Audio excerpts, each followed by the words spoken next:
নাচ গান আর বাঁশির সুরে মাতোয়ারা হয়ে উঠেছে এই বেদে পল্লী। ঈদকে কেন্দ্র করে বেদে সম্প্রদায়ের মানুষেরা একত্রিত হয়েছে। সেখানে এক মিলন মেলা সৃষ্টি হয়েছে। প্রতি বছর ঈদের সময়গুলোতে বেদে সম্প্রদায়ের মানুষেরা একত্রিত হয়ে ঈদ উদযাপন করে।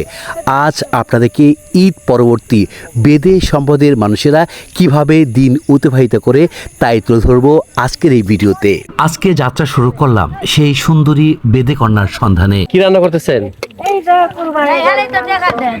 জামালপুর থেকে ছেড়ে আসা ঢাকাগামী কমিউটার ট্রেনে গাজীপুর জেলার একেবারে শেষ প্রান্তের rail station Kauraid rail station থেকে আমি আমার যাত্রা শুরু করেছি। ট্রেন ছাড়ার পর ফার্স্ট স্টপেজ দিয়েছে শ্রীপুর উপজেলার শ্রীপুর রেল স্টেশনে।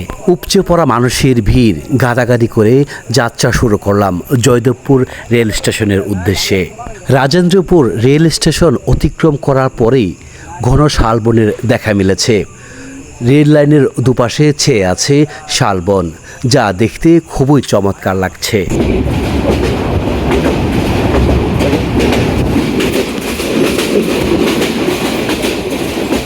জয়দেবপুর রেল স্টেশন নেমে সিএনজি যুগে যাত্রা শুরু করলাম। লক্ষ্য নারায়ণগঞ্জ জেলার ২৫০০ থানার গোপালদি বাজার, যেখানে বেদে বহরের মানুষেরা ঈদকে কেন্দ্র করে একত্রিত হয়েছে। সেখানে যেতে হলে আমাকে সর্বপ্রথম সিএনজি যুগে যেতে হবে ৫ দোনা। ১২০ টাকার ভাড়া ঈদ উপলক্ষে নিয়েছে ১৫০ টাকা। এরই মধ্যে আরেকটি ট্রেনের দেখা মিলল। চট্টগ্রাম থেকে ছেড়ে আসা আন্তনগর এক্সপ্রেস ট্রেনটি ঢাকার উদ্দেশ্যে দ্রুত গতিতে ছুটে চলেছে।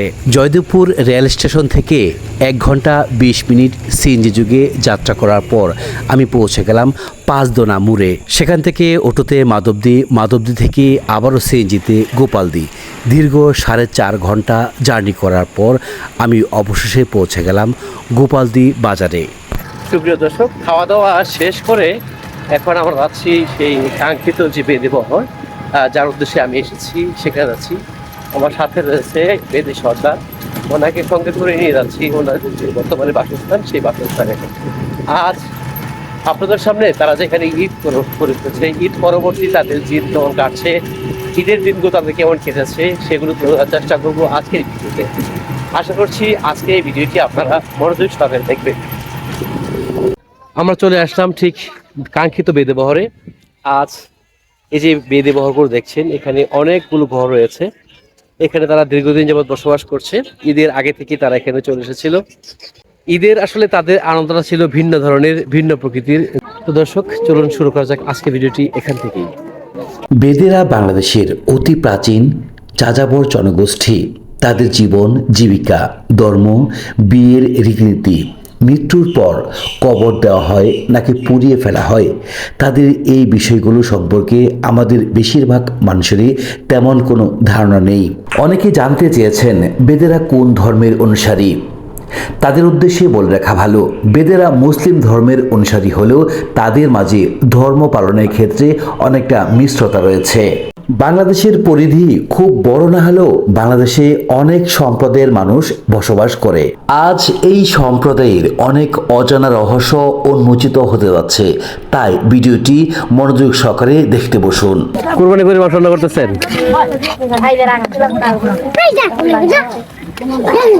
তো আপনার নাম কি? আপনার নাম কি?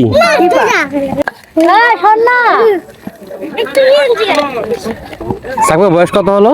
আমার বয়স বেশি না, 18 বছর। তো আপনার ফ্যামিলিতে কে কে আছে বলেন? বাবা আছে, ভাই আছে, মা আছে, বোন আছে, সবাই। সাকিবা, হাবিনুর, নাজনীন, স্বপ্না সহ বিভিন্ন বেদে কন্যার সন্ধানে আজকের এই যাত্রা। বেদেরা বাঙালিদের সাথে বাংলা কথা বললেও তাদের রয়েছে নিজস্ব ভাষা। তারা ঠের বা ঠার ভাষায় কথা বলে। 1991 সালের হিসেব অনুযায়ী ঠারভাষী বাংলাদেশে বেদের সংখ্যা প্রায় 40,000। এখন তা বেড়ে কত হয়েছে এর কোনো সঠিক তথ্য নেই। এরপর কোথায় যাবেন? বলতে পারি না, সর্দার জানে। সর্দার যান। আপনার সর্দারের নাম কি? সর্দারের নাম হচ্ছে ফেলু। বেদেদের বাঙালি মুসলমানদের সাথে সামাজিক সম্পর্ক নেই বললেই চলে। তাদের বিবাহ মুসলিম ধর্মীয় মতে হলেও বিয়ের রীতিনীতি সম্পূর্ণ আলাদা। গোষ্ঠী বেদে এ সকল পার্থক্য দেখা যায়।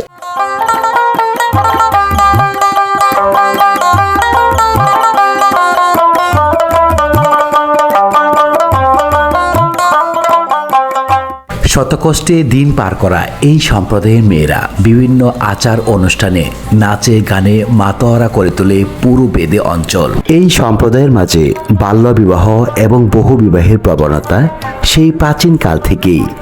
এদের মধ্যে অনেকেই আছেন শান্তি খুঁজতে গিয়ে নিজের অজান্তেই অশান্তির বীজ বপন করে ফেলেছেন বহু বিবাহের মাধ্যমে।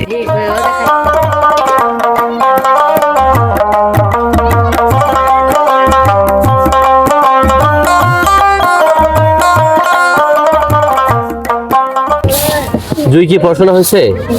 না তোমাদের তো অল্প বয়সী বিয়ে হয়ে যায়, কারণ কিছুদিন পরে তো বাবা মা তোমাকে বিয়ে দিয়ে দিবে, জোর করে রাখা যাবে না। আচ্ছা, তুমি কি এই বেদে সম্প্রদায়ের ভিতরে বিয়ে করতে চাও না বাইরে বিয়ে করতে চাও?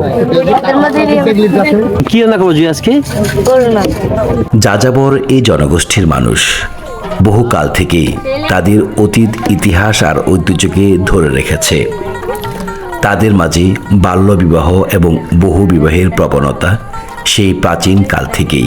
নৌকার জীবন থেকে তারা উপরিভাগে উঠে আসলেও তাদের মাঝে সেই আদিযুগের প্রবণতা এখনো বিদ্যমান।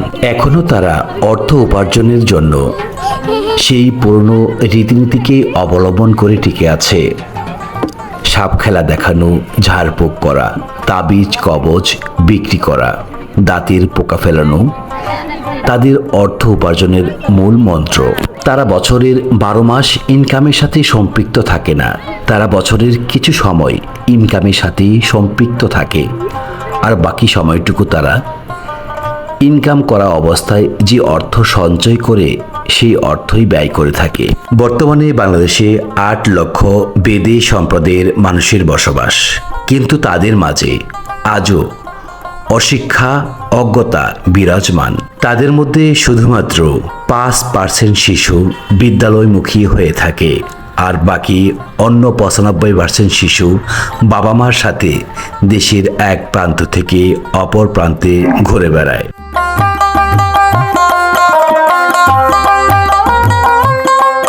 এই সম্প্রদায়ের মাঝে অনেক রূপবতী এবং গুণবতী মেয়েরা আছে যারা অল্প বয়সেই বিবাহ বন্ধনে আবদ্ধ হয়ে থাকে। কখনো কখনো বিচ্ছেদের ঘটনাও ঘটে থাকে। অনেক মেয়েরা স্বামী তালাক প্রাপ্ত হয়ে এখন বাবা মার সাথে এভাবেই দিন পার করছে।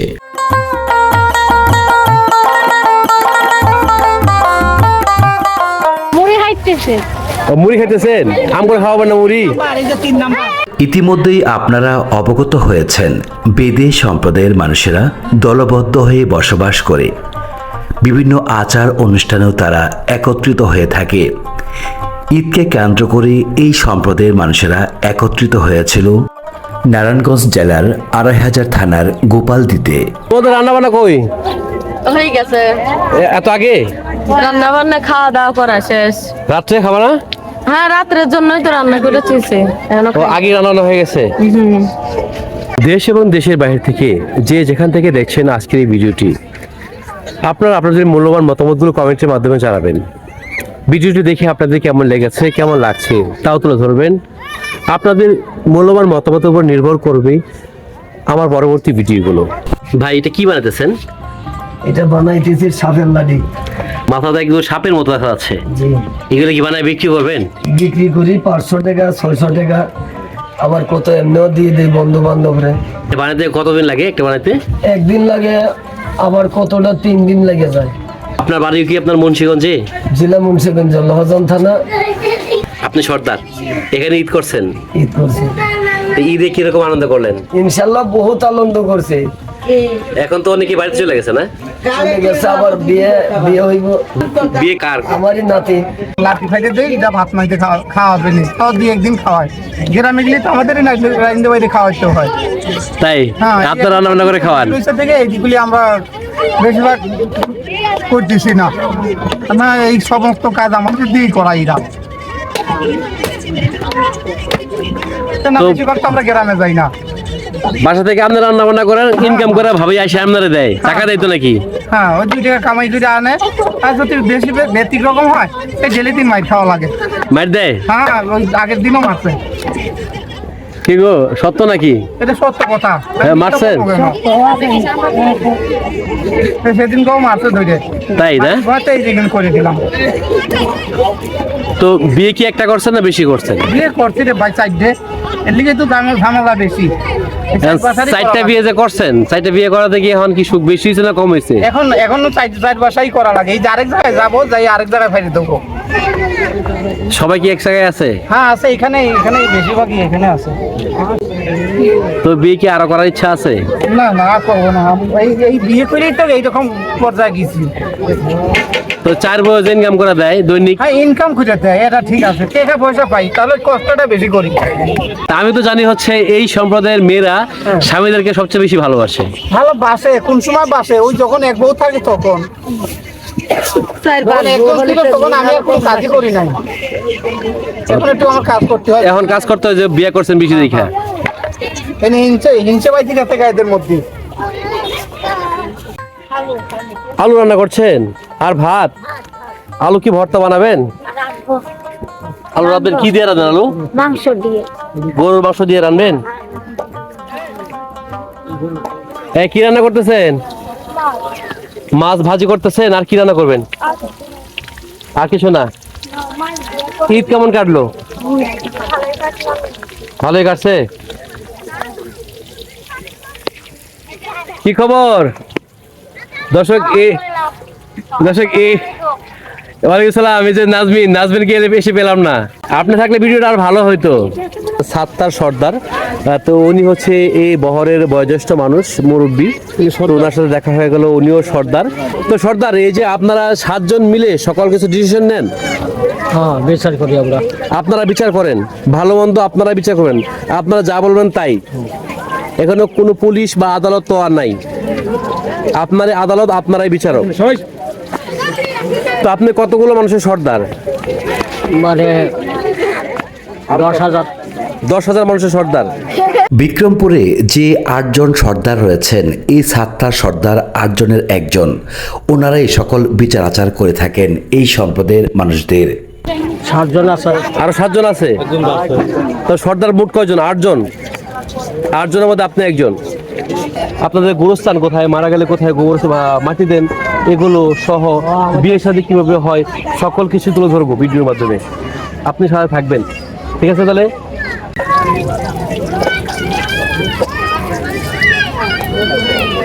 কি মাছ এগুলো? পাঙ্কাশ মাছ। বাজার করছে কে? ঈদ কেমন কাটলো এটা বলেন তো দেখি আপনি। মোটামুটি ভালোই কাটছে। তো ঈদে কি কি আয়োজন ছিল এখানে? অনেক আয়োজন হয়েছে, কিন্তু আয়োজন তো হবে কিছুদিন পর, বিয়ে শাদী হইব, তাই আনন্দ ফুর্তি করবো। বিয়ে সাথে হবে কোথায়? হবে এখানে বিয়ে সাথে হবে। প্যান্ডেল হবে ওই জায়গায়। এই যে এখানে প্যান্ডেল হবে, বিয়ে নাচ গান হবে, সবাই ভালো পোশাক পরে থাকবে। বিয়ে কি দিন হবে না রাতে হবে? বিয়ে তো রাত দিন, মানে রাত হবে লাসন, আর দিন হবে খাওয়া দাওয়া। দিন হবে খাওয়া দাওয়া। তো দর্শক, এই বিয়েতে আমার ইনভাইট আছে, আমি দেখি যদি সময় পাই অবশ্যই বিয়েতে থাকবো। গরু আর খাইলে ওই খাওয়া দাওয়া হয়েছে দিনের বেলায়, আবার মনে করে রাত্রে লাসন তাই তাই হইবে আর কি। গরু আনতে হবে একটা আনাম গরু আনতে হবে, সবাই মিলে খাওয়া দাওয়া হবে, রান্না বান্না হবে। রান্না বান্না করবে কি? বাবুর্চি আছে তো, ওই সর্দারই বাবুর্চি খুঁজে দেবো। সর্দারের লগে যোগাযোগ করছেন না? কোন সর্দার? ওই 8 জনের মধ্যে একজন। ওই যে 8 জনের মধ্যে একজন, যে মানে উনি হচ্ছে এই ব্যবস্থা করবে। উনি মানে সর্দার ছাড়া বিয়ে হবে না। না। দর্শক, ওনাদের মাঝে যে মান্যতাবোধ, সেটা কত দূর আপনারা কল্পনা করতে পারবেন না। এই যে বিয়ে যত প্রোগ্রামই হোক, এই প্রোগ্রামে হচ্ছে এই যে 8 জন সর্দার থাকে, 8 জন সর্দারের একজন অবশ্যই থাকতে হবে। ঠিক তাই তো ভাই? তাই না? মানে সর্দার যদি উপস্থিত না থাকে তাহলে বিয়ে হবে না। তো আমার কাছে এই সম্প্রদায়ের মানুষদের যে জীবনধারা, সেই জীবনধারা সত্যি অতুলনীয় মনে হয় আমার কাছে। কারণ তাদের মাঝে ভেদাভেদ নেই, তাদের মাঝে হচ্ছে ঝগড়া কলহ নেই, জমা জমিন অর্থ বৃত্ত নিয়ে কলহ নেই। আসলে এই সম্প্রদায়ের মানুষ এজন্যই সুখী।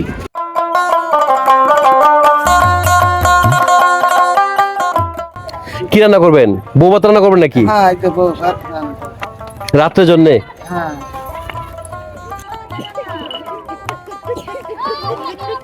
তো আপনার এই বংশী বাজানোটা না দেখে তো আর যেতে পারি না। তো কারণ সবাই তো এই জিনিসটা দেখবে। তো সর্দার আপনি কিছু বলেন।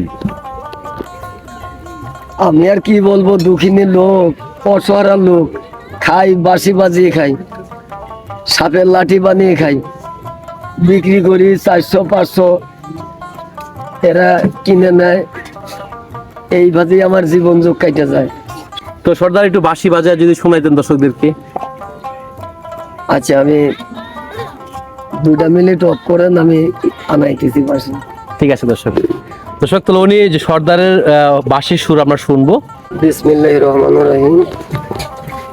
আমি বেদের সর্দার, আর বাসি বাজাই। আপনি যখন আইছেন, সুন্দর বাজে একটা মিষ্টি সুরের বাজনা দিয়ে আপনাকে সন্তুষ্ট করতে পারি, এইটাই আমার ছোট হবে জীবন।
দর্শক, বেদে সর্দারের মুখ থেকে চরম সুন্দর একটি বাঁশির সুর শুনতে পেলাম, যা সত্যি মন জোড়া যাওয়ার মতো।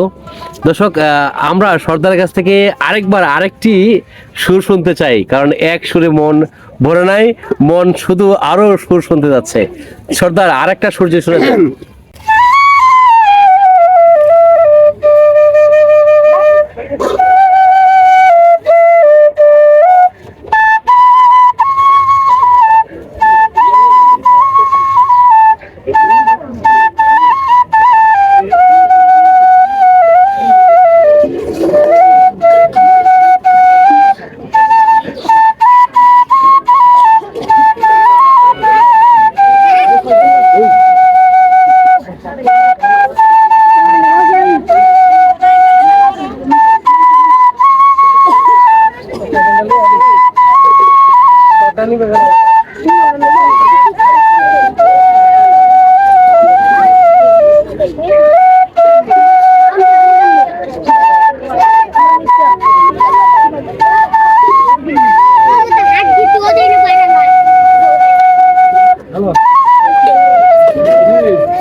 ধন্যবাদ সর্দার। রাজমোল্লা বাঁশিওয়ালার কণ্ঠে দুটি বাঁশির সুর শুনলাম। সত্যি এই বেদে সম্প্রদায়ের ভাইয়ের যে প্রতিভা, সত্যি একটি মনোমুগ্ধকর একটি প্রতিভা। ঈদ পরবর্তী সময়গুলো তাদের কেমন কেটেছে এবং ঈদের দিনগুলো কেমন কেটেছে সেটা জানার জন্য, খোঁজ নেওয়ার জন্য আমার এখানে আসা। আমি গাজীপুর শ্রীপুর থেকে এসেছি, প্রায়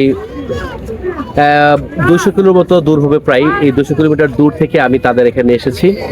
তো সর্দার, ঈদের দিন কেমন কেটেছে? ইনশাল্লাহ ঈদের দিন আমাদের খুশির দিন, সবাই আনন্দ ফুর্তি করছে, মাংস আর রান্ধে পাকাইছে, বিরিয়ানি পাকাইছে, পাকাইয়ে ছেলে মেয়ে নিয়ে খুব মজা করে খাইছে। এখানে ঈদের নামাজ কোথায় পড়ছেন? ঈদের নামাজ পড়ছি আমরা এইদিকে পড়ছি ঈদগার মাঠে। এই যে স্কুলে এখানে ঈদগাহ মাঠ, এই মাঠে পড়ছেন। তো এখানে কি কুরবানি হয়েছে? কুরবানি হয়েছে, এলাকাবাসী কুরবানি করছে, কুরবানি করে এখানে দিয়ে গেছে। দেশে কিছু আবার এরা কিছু চাইছেন চান্সে যারা গরিব দুঃখিনী আছে।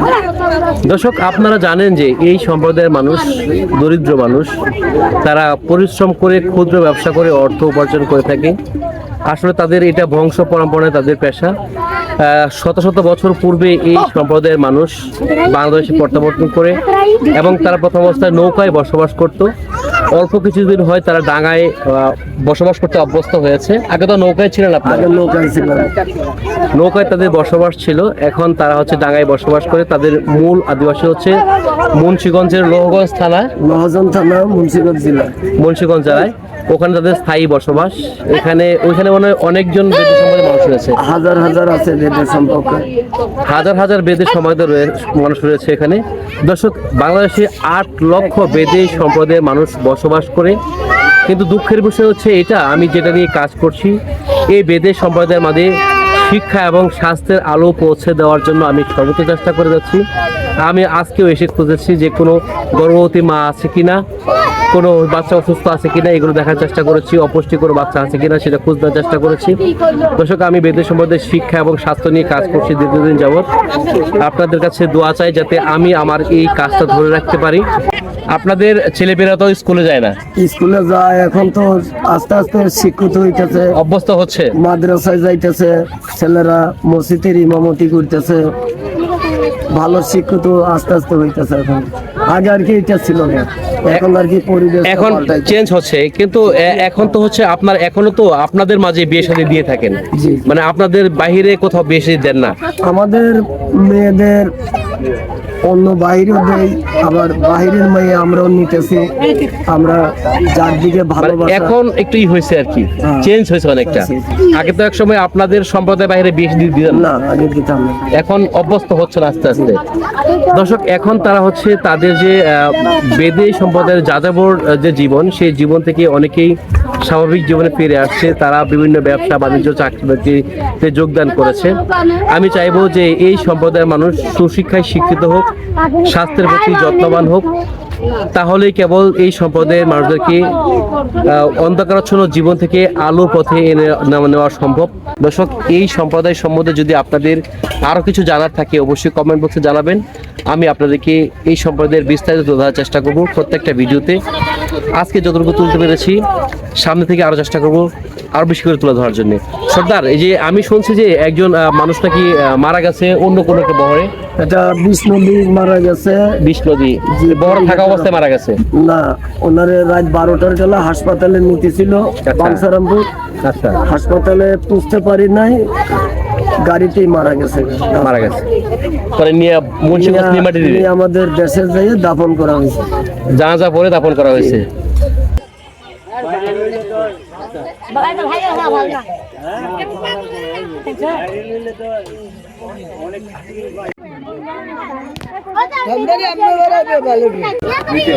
তো ভাই, আপনারা যে এখানে আসছেন তাদেরকে দেখতে আসছেন, তারা কিভাবে ঈদ করছে, ঈদের দিন কি আসছিলেন? তাদের ঈদের দিনগুলো কেমন কাটছে? দিন খুব ভালো কাটছে, ভালো কাটছে? অনেক মানুষ ছিল না? সবাই সাজগোজ করে খুব আনন্দ করছে না? তাদের সাথে আপনারা আনন্দ করছেন? আপনার বাড়ি কি এখানে পড়ছে? একসাথে বাড়ি এখানে, বাড়ি আশেপাশে বাড়ি না? দর্শক, তারা এসেছে এই সম্প্রদায়ের মানুষদেরকে ঈদ পরবর্তী সময় সাক্ষাৎ করতে, ঘুরতে। আসলে এই এলাকার মানুষজন এই সম্প্রদায়ের মানুষদেরকে খুব আপন করে নিয়েছে। এই জন্য তারা প্রতি বছর ঈদের সময় তারা এখানে এসে একত্রিত হয়ে ঈদ উদযাপন করে থাকে। দর্শক, এই সম্প্রদায়ের মানুষেরা খুবই আন্তরিক এবং তাদের সাথে এখানে আশেপাশে যারা আছে তারাও খুব আন্তরিক হয়ে উঠেছে। ভাবি, কি রান্না করতেছেন? ভাবি, কি রান্না করেন? দর্শক, এই যে ভাবি বেশি করে রান্না করতেছে একবার সবার লাগা, একবারে ঘেমে অবস্থা খুব খারাপ। এখানে তারা যে আসছে, আপনার বাসা তো এই কাছেই নাকি? এই পাশে কাছেই বাসা, দেখতে আসছেন? এই তো গৃহস্থ দেখি জিজ্ঞেস করতেছি, উনি গৃহস্থ, ওই আপা গৃহস্থ, ওই আপা গৃহস্থ, এই যে এখানে উনি গৃহস্থ। আমাদের যে হচ্ছে মুরব্বী সর্দার 8 জনের একজন, উনিও চলে এসেছে। তো আমি আজকে ওনার বাঁশির সুর শুনে সত্যি মুগ্ধ হয়েছি। উনি খুব ভালো বাঁশি বাজায়। আমি দেখি তাদের বিবাহ প্রোগ্রাম আছে, বিবাহ প্রোগ্রামটা সম্পূর্ণ ক্যাপচার করার চেষ্টা করব সামনের ভিডিওতে। আমার জন্য দোয়া করবেন যাতে আমি আসতে পারি। তো দর্শক, তাহলে আজকে আর কথা বাড়াবো না, আজকের মতো এখান থেকে বিদায় নেব। সকল ভালো থাকবেন, সুস্থ থাকবেন, আল্লাহ হাফেজ। সর্দার তাহলে আল্লাহ হাফেজ, ঠিক আছে, ভালো থাকেন। ওকে দর্শক, বেদে বহর থেকে বিদায় নিচ্ছি, এখন যাওয়ার পালা। ভাই যান, ওই যে সিএনজি স্ট্যান্ড যান।